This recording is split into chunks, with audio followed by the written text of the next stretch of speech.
Good evening students. आज हम समकालीन विश्व राजनीति का पार्ट दो ध्रुवीयता का अंत पढ़ने जा रहे हैं। ठीक है, दूसरा पार्ट है दो ध्रुवीयता का अंत। इसमें हम सबसे पहले देखेंगे सोवियत प्रणाली क्या थी, सोवियत सिस्टम। ठीक है, इसको देखना है सोवियत प्रणाली क्या थी। देखिए क्या थी सोवियत प्रणाली, पहले इसको समझते हैं।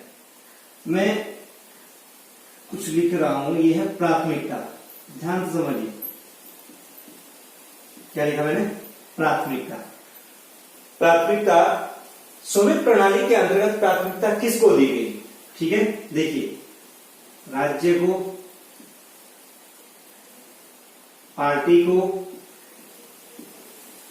विपक्ष। अब ध्यान से समझिए इसको। ठीक है, तीन चीजें। प्राथमिकता किसे दी गई, ध्यान से समझिए। राज्य को। राज्य का मतलब क्या है? राज्य का मतलब हो गया सरकार या देश। ठीक है ना। यहां पर इस राज्य को क्या किया गया, प्रमुखता दी गई। ये जो सोवियत संघ है, इस सोवियत संघ की स्थापना रूसी क्रांति 1917 के बाद हुई थी। राज्य को यहां पर प्राथमिकता देते हुए समता मूलक समाज की रचना के लिए आगे बढ़ाया गया। राज्य से क्या कहा गया कि राज्य क्या होगा, एक समता मूलक समाज की रचना करेगा। साथ ही यह पूंजीवाद का घोर विरोधी रहेगा, यानी कि जो पूंजीवादी व्यवस्था है उस पूंजीवादी व्यवस्था को आगे बढ़ने नहीं देगा। यानी कि इस राज्य में क्या होगा, उत्पादन के साधनों पर और आपके वितरण के साधनों पर या फिर आपकी भूमि पर किसका स्वामित्व होगा, सरकार का या राज्य का स्वामित्व होगा। बात समझ आ गई आपको? पहली बात, एक तो राज्य को आपने समझा, दूसरा पार्टी को। फिर इसमें प्राथमिकता किसको दी गई, पार्टी को। कौन सी पार्टी को? कम्युनिस्ट पार्टी को। किस पार्टी को? कम्युनिस्ट पार्टी को प्राथमिकता दी गई। जो यहां पर राजनीति की केंद्रीय धुरी थी वो कौन थी? राजनीति की केंद्रीय धुरी कम्युनिस्ट पार्टी थी।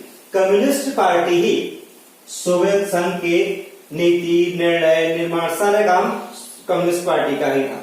यानी कि जो मुख्य है यहां पर ये। अब देखिए विपक्ष, विपक्ष को यहां पर कोई स्थान नहीं है।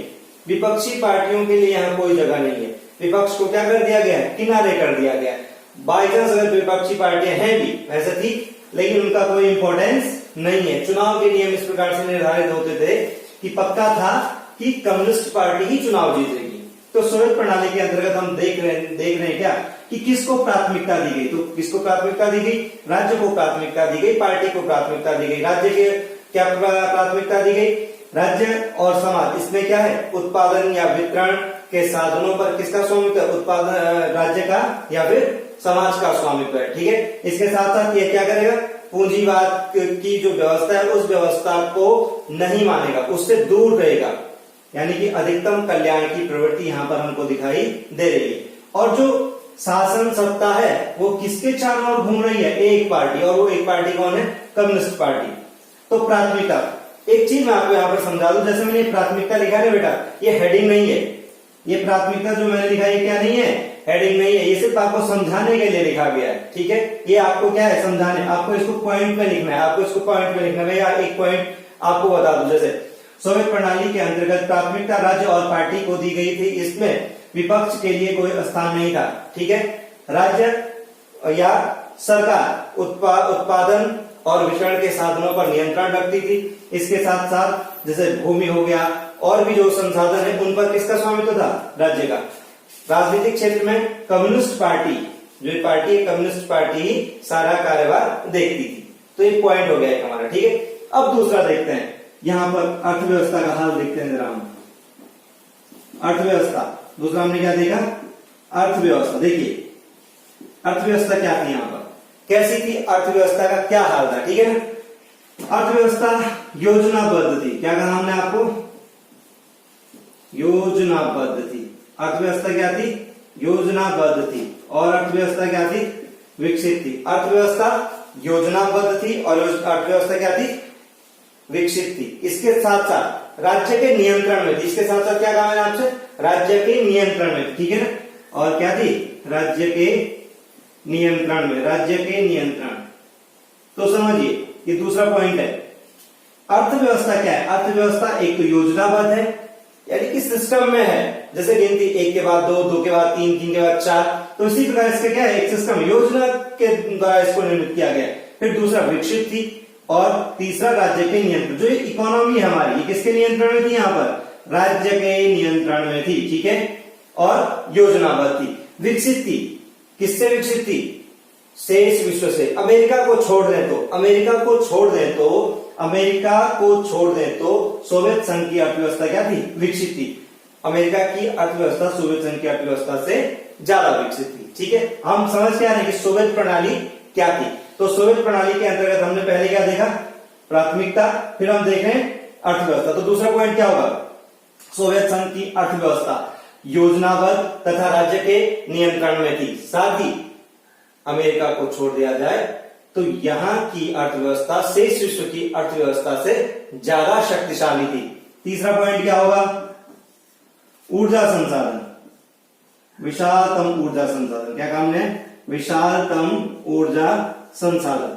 अब देखिए ऊर्जा संसाधन की क्या स्थिति है, यहां पर आपको खनिज तेल, ऊर्जा संसाधन मैंने क्या कहा, खनिज तेल, लौह इस्पात, मशीनरी,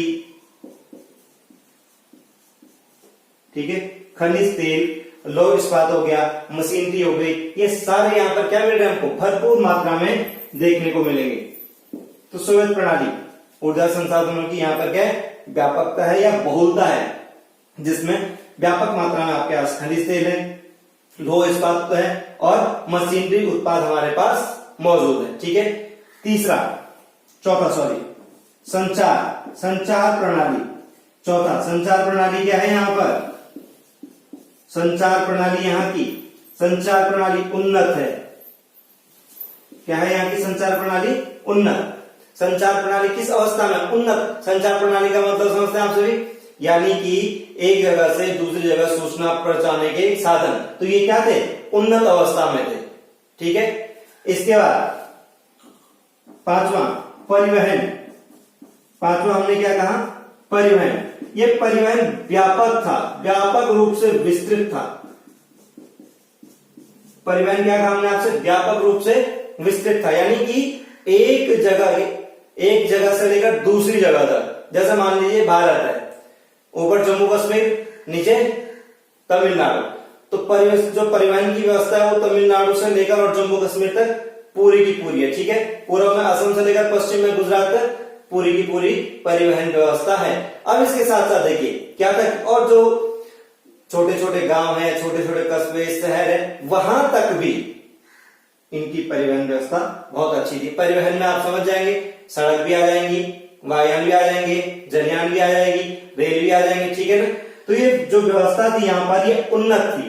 अब देखो यहाँ का उपभोक्ता उद्योग, क्या कहा हमने आपसे, अगला पॉइंट है उपभोक्ता उद्योग। अगला पॉइंट क्या कहा मैंने, उपभोक्ता उद्योग।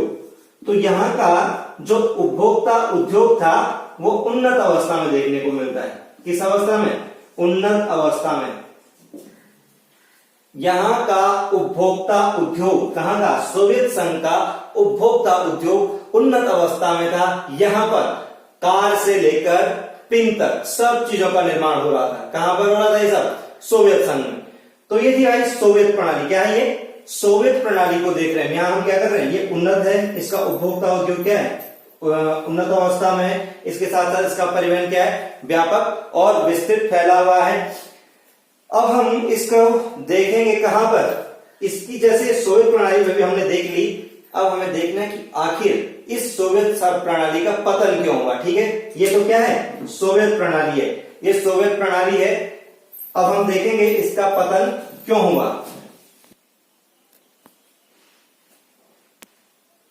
इसमें एक चीज छूट गया बच्चों, न्यूनतम जीवन स्तर। न्यूनतम जीवन स्तर, न्यूनतम जीवन स्तर, न्यूनतम जीवन स्तर। अब देखो न्यूनतम जीवन स्तर यानी कि अधिकतम लोगों का अधिकतम कल्याण। न्यूनतम जीवन स्तर के अंतर्गत क्या किया गया था, रियायत दी गई थी। न्यूनतम जीवन स्तर के अंतर्गत क्या किया गया था, रियायत दी गई थी। कैसे मामलों में, जैसे शिक्षा हो गया, स्वास्थ्य हो गया, शिक्षा हो गया, स्वास्थ्य हो गया, बच्चों के मामले हो गए, बच्चों के मामले हो गए, जैसे वृद्धों के मामले हुए, शिक्षा, स्वास्थ्य, बच्चों के मामले या वृद्धों के मामले या फिर कल्याण। ठीक है, तो इन मामलों में क्या किया गया था, रियायत दी गई थी। किसके द्वारा रियायत दी गई थी, सोवियत प्रणाली के द्वारा। ठीक है ना, रियायत प्रदान की गई है, न्यूनतम जीवन स्तर, ठीक में के अंतर्गत रियायत प्रदान की गई है। शिक्षा के क्षेत्र में, स्वास्थ्य के क्षेत्र में, बच्चों के मामलों में, वृद्धों के मामलों में, कल्याणकारी राज्य की अवधारणा पर बल दिया गया है। तो ये रहा हमारा सोवियत प्रणाली। ठीक है, अब हम देखेंगे इसका पतन कैसे हुआ। क्या देखा जाएगा, इसका पतन कैसे हुआ। सोवियत प्रणाली का हम क्या देखेंगे, पतन। इसका पतन कैसे हुआ, आखिर वो कौन से कारण थे जिन कारणों की वजह से सोवियत प्रणाली का पतन होता है। तो पहला कारण था नौकरशाही का बलवती होना, नौकरशाही का बलवती होना, नौकरशाही का बलवती होना, नौकरशाही का बलवती होना। अब देखिए यहां पर क्या हो गया कि जो नौकरशाही है वो बलवती होती चलेगी, यानी उसको बल प्रदान होते चले गया। देखो अभी हमने आपसे पीछे कहा था कि यहां पर एक पार्टी का शासन था, और वो पार्टी कौन थी, कम्युनिस्ट पार्टी। एक पार्टी का शासन था, वो पार्टी कौन थी, कम्युनिस्ट पार्टी। अब ये जो कम्युनिस्ट पार्टी थी, इसके अंतर्गत जो नौकरशाह थे ये क्या हो गए, बिल्कुल एक तरीके से जो अपने आप को मजबूत करने पे लग गए। अब ये लोग क्या कर रहे हैं, जनता पर ध्यान नहीं दे रहे। ध्यान समझिए, जो नौकरशाही है बेटे जनता पर ध्यान नहीं दे रही है। क्या नहीं कर रही है, जनता पर ध्यान नहीं दे रही है। ये सत्ता है, जो सत्ता है ये कैसी हो गई, ये सत्ता केंद्रीकृत सत्ता हो गई है। कैसी सत्ता हो गई है, केंद्रीकृत, यानी कि जो निर्णय होंगे अपनी मर्जी से ये लोग किए जा रहे हैं, दूसरे को नहीं पूछ रहे हैं। विचारों की अभिव्यक्ति की स्वतंत्रता यहां पर नहीं है, न विचारों की स्वतंत्रता है न अभिव्यक्ति की स्वतंत्रता है। कहां पे, सोवियत प्रणाली के अंतर्गत।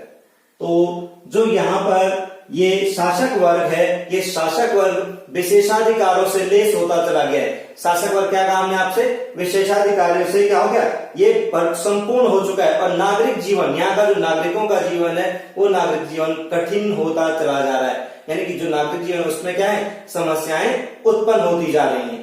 तो पहला पॉइंट देखा हमने, हम क्या देख रहे हैं, सोवियत प्रणाली के पतन के कारण। तो पहला क्या देखा हमने, नौकरशाही क्या होती चली गई, यहां पर बलवती होती चली गई। अब देखिए दूसरा, इस प्रणाली के अंतर्गत रूस का प्रभुत्व, रूस का प्रभुत्व, इस प्रणाली के अंतर्गत क्या देखने को मिल रहा है, रूस का प्रभुत्व।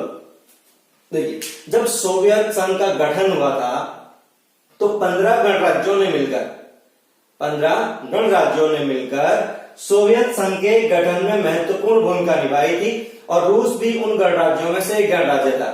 लेकिन क्या हुआ, शेष जो गणराज्य हैं उनकी सोवियत संघ के मामलों में कम चल रही थी और रूस की ज्यादा चल रही थी। इन 15 गणराज्यों ने आपस में ये संगठन इसलिए बनाया था, अपने सारे कार्यभार सोवियत प्रणाली को इसलिए सौंपे थे ताकि उनका अधिकतम कल्याण हो सके, वो उनकी संस्कृति को संजोए, उनकी विरासत को आगे बढ़ाए। लेकिन यहां पर क्या हुआ, शेष गणराज्यों की अपेक्षा की गई, उपेक्षा की गई, शेष गणराज्यों की क्या की गई, उपेक्षा की गई, वहां पर दमन चलाया गया। तो इस तरीके से क्या हुआ, यहाँ पर रूस का प्रभुत्व देखने को मिलता है। जब रूस का प्रभुत्व देखने को, सिर्फ एक गणराज्य का प्रभुत्व देखने को मिलेगा तो बाकी 14 जो गणराज्य थे वो क्या असंतुष्ट अवस्था में आ जा रहे हैं। तो धीरे धीरे कहीं न कहीं जो उनका असंतुष्टपन था वो बाद में आकर सोवियत संघ के विघटन का कारण भी बनता है। तो दूसरा हमने क्या देखा, रूस का प्रभुत्व, कहां पर, सोवियत संघ में। कहां पर, सोवियत संघ में रूस का प्रभुत्व। अब हम तीसरा पॉइंट देखेंगे, हथियारों की होड़। क्या, हथियारों की होड़, हथियारों की होड़। देखिए हमने पहले पार्ट में पढ़ा था, किसी युद्ध के दौरान क्या हो गया, हथियारों की होड़ प्रारंभ हो गई। हथियारों की होड़ में सोवियत संघ ने अमेरिका को बराबर की टक्कर दी। मैंने क्या कहा, सोवियत संघ ने अमेरिका को बराबर की टक्कर दी। दोनों का कोई स्थान ही नहीं था, एक एक हथियार बनाता तो दूसरा भी दूसरा हथियार बना लेता था। लेकिन हुआ क्या, इसका दबाव पड़ा सोवियत संघ पर। सोवियत संघ का जो जो आधारभूत ढांचा था, जो प्रौद्योगिकी ढांचा था, जो उपभोक्ता उद्योग था, हथियारों की होड़ से क्या हुआ, सोवियत संघ का आधारभूत ढांचा, उसका प्रौद्योगिकी उद्योग, ठीक है, ये सब क्या होते चले गए, धीरे धीरे करके तहस नहस होते चले गए, उन पर दबाव पड़ता चला गया। उसके उपभोक्ता उद्योग पर क्या है, दबाव पड़ता चला गया। उपभोक्ता उद्योग भले आगे बढ़ रहा था, लेकिन गुणवत्ता की दृष्टि से वो निम्न प्रकार का था। सोवियत संघ का उपभोक्ता उद्योग क्या कहा हमने, गुणवत्ता की दृष्टि से निम्न प्रकार का था, कोई उच्च प्रकार का उद्योग नहीं रह गया था। तो तीसरा देखा हमने हथियारों की होड़ ने क्या किया, हथियारों की होड़ ने सोवियत संघ पर दबाव बनाया। सोवियत संघ पर क्या बनाया, दबाव। कहां दबाव बनाया, उसके आधारभूत उद्योगों पर, उसके कहां पर, आधारभूत उद्योगों पर, संचार व्यवस्था पर, उपभोक्ता उद्योग पर, तकनीक प्रभाग पर। अब देखिए 3 पॉइंट हो गए हमारे। अब हम चौथा पॉइंट देखेंगे, जो है आकांक्षाओं का ज्वार उठाया। आकांक्षाओं का ज्वार उठा, क्या उठा, आकांक्षाओं का ज्वार क्या उठा, ज्वार भाटा आपने सभी सुना होगा, सबने सुना होगा ज्वार भाटा। आकांक्षाओं का ज्वार, कैसी आकांक्षाओं का ज्वार उठा, राजनीतिक आकांक्षाओं का ज्वार उठा और आर्थिक आकांक्षाओं का ज्वार उठा। जिस आर्थिक आकांक्षाओं के और राजनीतिक आकांक्षाओं के ज्वार को संभालने में सोवियत प्रणाली असफल होती चलेगी, इसलिए सोवियत प्रणाली का क्या होता गया, अंत होता चला गया। फिर अगला पॉइंट, यहां पर आपके सोवियत संघ ने क्या किया, सोवियत संघ ने किया हस्तक्षेप। सोवियत संघ ने क्या किया, हस्तक्षेप किया। सोवियत संघ ने क्या किया, हस्तक्षेप किया। कहां पर किया, 1979 में। कहां पर, अफगानिस्तान में। हस्तक्षेप कहां पर हुआ, 1979 में। कहां पर हस्तक्षेप किया, अफगानिस्तान में। जब उसने अफगानिस्तान में हस्तक्षेप किया तो इस हस्तक्षेप का परिणाम यह हुआ, फिर से सोवियत संघ की अर्थव्यवस्था पर बुरी तरीके से दबाव पड़ने लगा। क्योंकि देखिए वो अपने संसाधन है ना, जो उन संसाधनों को कहां लगा दिया उसने, अफगानिस्तान में लगा दिया। और यहां जनता के लिए क्या हो गया, कम कम होता चला गया। जनता के लिए क्या होता चला गया, कम कम होता चला गया। और अपने अधिकतर पैसे, अपने अधिकतर संसाधन कहां खर्च कर रहा है सोवियत संघ, युद्धों में खर्च कर रहा है। अपने अधीन जो जो क्षेत्र आए हैं उनको नियंत्रण करने में खर्च कर रहा है। तो ये देखिए, इसके बाद हमने देखा हस्तक्षेप कहां पर, अफगानिस्तान में। किसके द्वारा किया गया, सोवियत संघ के द्वारा हस्तक्षेप किया गया। फिर देखिए क्या हुआ, इसके साथ साथ नेक्स्ट पॉइंट, सोवियत संघ की उत्पादकता कम होती जा रही थी। उत्पादकता क्या होती जा रही थी, कम होती जा रही थी। इसके अलावा जो उपभोक्ता उद्योग है वो नीचे गिरता जा रहा था, उपभोक्ता उद्योग नीचे गिरता जा रहा था। साथ ही इस क्या हुआ, यहां पर जो खाद्यान्नों का आयात है वो वर्ष दर वर्ष बढ़ता चला जा रहा है। खाद्यान्नों का आयात वो क्या हो रहा है, वर्ष दर वर्ष बढ़ता चला जा रहा है। तो इस प्रकार हम क्या देख रहे हैं कि अब जो सोवियत अर्थव्यवस्था है और सोवियत जो प्रणाली है वो धीरे धीरे करके क्या पतन की ओर अग्रसरित होती जा रही है। तो अभी हमने क्या देखा, सोवियत प्रणाली क्या थी और उसके बाद क्या देखा कि सोवियत प्रणाली का पतन क्यों हुआ। तो सोवियत प्रणाली क्या थी, सोवियत प्रणाली के अंतर्गत हमने देखा कि प्राथमिकता किसको दी गई, राज्य और एक पार्टी को प्राथमिकता दी गई। अर्थव्यवस्था कैसी है, अर्थव्यवस्था कैसी है, इसकी अर्थव्यवस्था योजनाबद्ध है और विकसित अर्थव्यवस्था है। कहां की, सोवियत संघ की। इसके साथ हमने देखा रियायतें दी गई थी। किसको दी गई थी, नागरिकों को उनका न्यूनतम जीवन स्तर तय करने के लिए रियायतें दी गई, जैसे शिक्षा के क्षेत्र में, स्वास्थ्य के क्षेत्र में, बच्चों के लिए, कल्याण के लिए, महिलाओं के लिए, ये सारी रियायतें दी गई। ठीक है, अब हम सीधे आते पतन क्यों हुआ, तो नौकरशाही बलवती होती चली गई, रूस का प्रभुत्व बढ़ता चला गया, हथियारों की ओर प्रारंभ हो गई और आकांक्षाओं का ज्वार बढ़ने लगा। ठीक है ना, तो अब हम इस पार्ट को यहीं पर खत्म करते हैं। अगला पार्ट हमारा जो होगा वो मिखाइल गोर्बाचेव और सोवियत संघ का विघटन से संबंधित होगा। धन्यवाद।